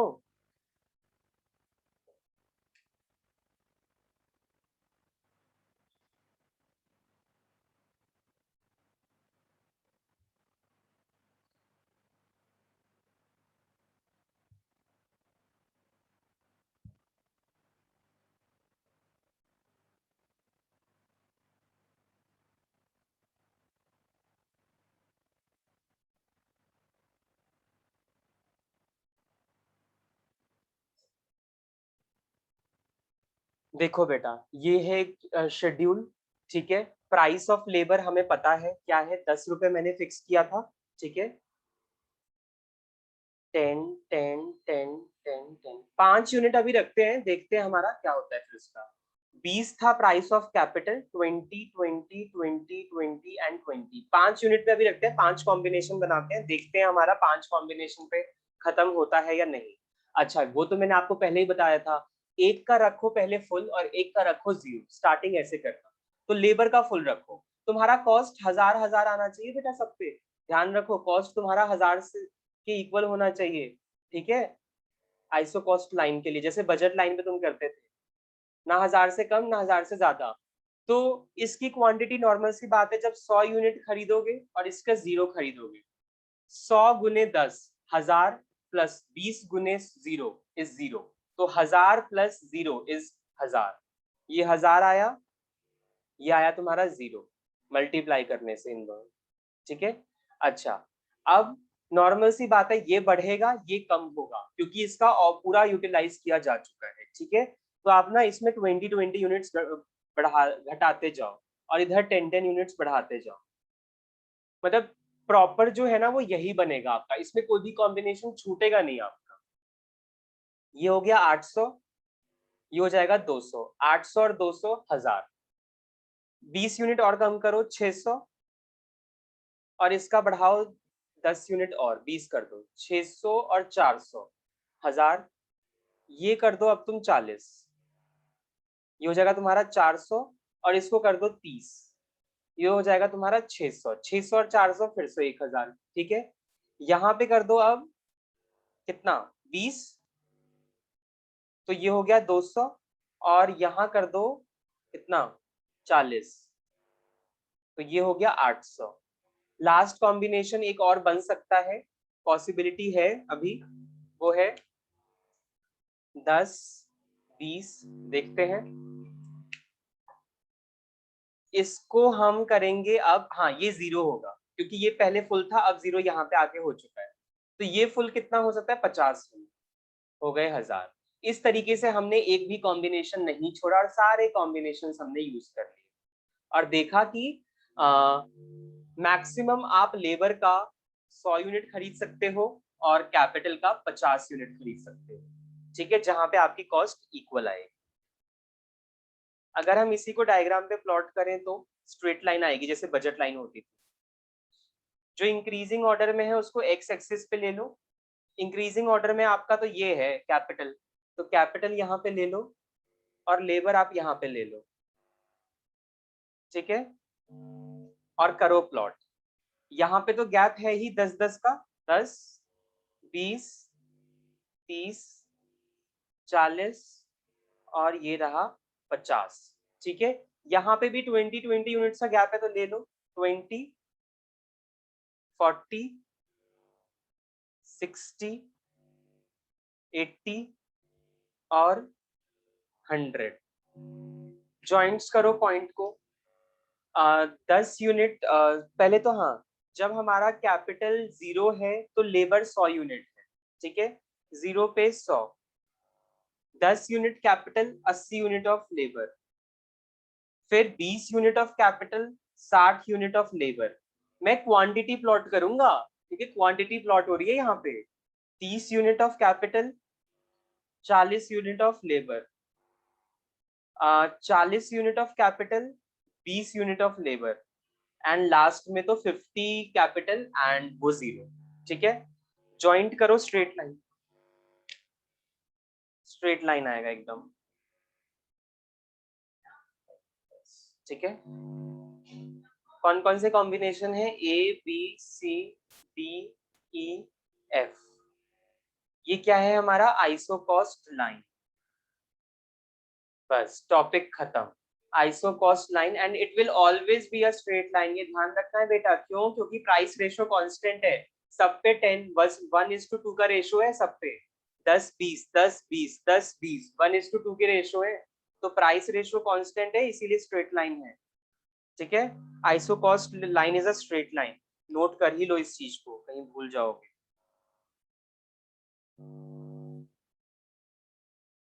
Isocost line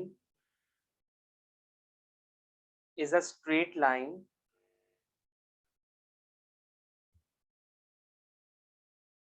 because price ratio is constant at all combination of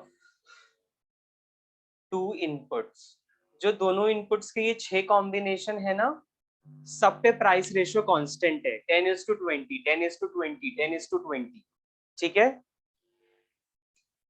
तो इसीलिए स्लोप जो हो गया ना, यहाँ पे नोट कर लो, ये फर्स्ट पॉइंट और ये second point, slope of isocost line will be equal to price ratio between two inputs, ठीक है। स्लोप कैसे निकलेगा आइसोकॉस्ट लाइन का, price ratio between two inputs. Isoquants का स्लोप मैंने आपको नहीं बताया है ना, आइसोक्वांट का स्लोप होता है आपका वो MRTS, ठीक है, ध्यान रखना उसको, कल वाली क्लास में मैं आपको ये नोट करवा दूंगा, इस चीज को एक बार नोट कर लो बेटा। और फिर यहाँ पे आके आपका एंड, ठीक है, ठीक है, ऑलमोस्ट टाइम पे कर लिया हमने, छोटा सा एक टॉपिक रह गया 2 मिनट का, बट चलो नेक्स्ट क्लास में मैं बता दूंगा, और कल हम कॉस्ट स्टार्ट कर लेंगे टाइम पे, ठीक है। ये क्लियर है आप सबको? थम्स अप देंगे, एक बार थम्स अप दे दो। ठीक है, ये तो बजट लाइन ही था ना, तो एक तरीके से रिवीजन हो गया होगा। ठीक है, इसमें तो कोई डाउट ही नहीं हुआ होगा। ठीक है, तो आई एम अज्यूमिंग कि आप सबको ये समझ में आ गया। ठीक है, वेरी गुड। तो अब हम मिलते हैं in the next class. Till then आप लोग ईगो पे थोड़ा ध्यान रखना, ठीक है, और कल मिलते हैं ईगो की क्लास में विद कॉस्ट के साथ। Okay, take a break for some minutes. Okay, okay बेटा।